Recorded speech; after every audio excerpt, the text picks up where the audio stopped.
A lot of times when we think about indexes, we think about just plain indexes. And FrameMaker has this marker type called index, and a lot of times that's really all we're doing is we're inserting index markers and we're creating an index. But there's a lot of different kinds of marker types besides the index marker type. There's also subject markers, there's author markers, and if we look at this drop down here, we'll see some of them. We'll see author, comment. Some of these markers are actually not for indexes per se. They're for FrameMaker's internal use. So there's a conditional text marker, there's a cross-ref marker, there's header, all those header footer markers, there's hypertext markers, and typically those are used for other things besides generating indexes.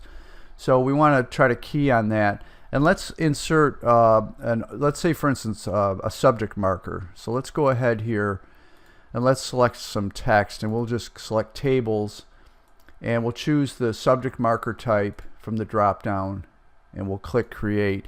And if you look down here in the markers pod, you'll see we've got this index marker we added in one of the other videos, and we have a subject marker. Now when we go ahead and add our index to the book, finally we can click here maybe on the last component, and we'll say insert standard index, and then we have to determine which kind of markers we want to include in this index. So typically you're going to include index markers, and we're just going to go ahead and generate this, and we'll show you what this looks like.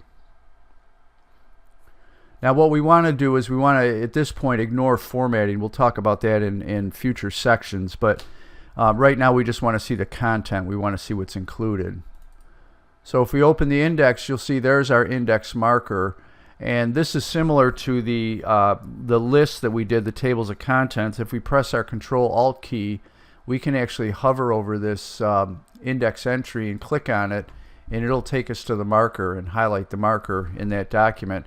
But remember, we also added a subject marker in here. So let's change this. Let's right-click on it, and this is scrolling off the screen, so you may not be able to see it. But what we want to choose is Set Up Standard Index.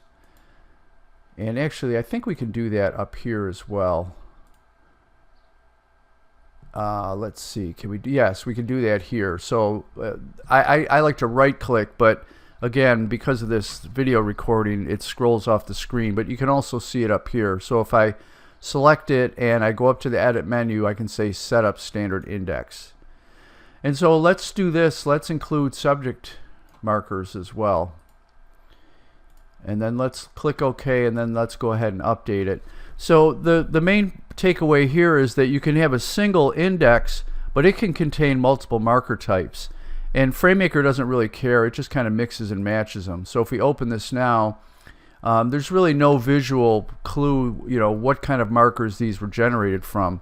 This heading and footing rows entry was generated from an index marker, and this tables entry was generated from a subject marker.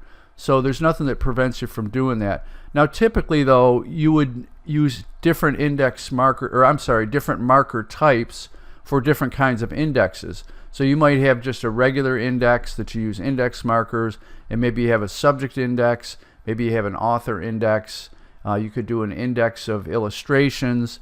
There's all kinds of different ways you can do this, and there's nothing that prevents you from doing that.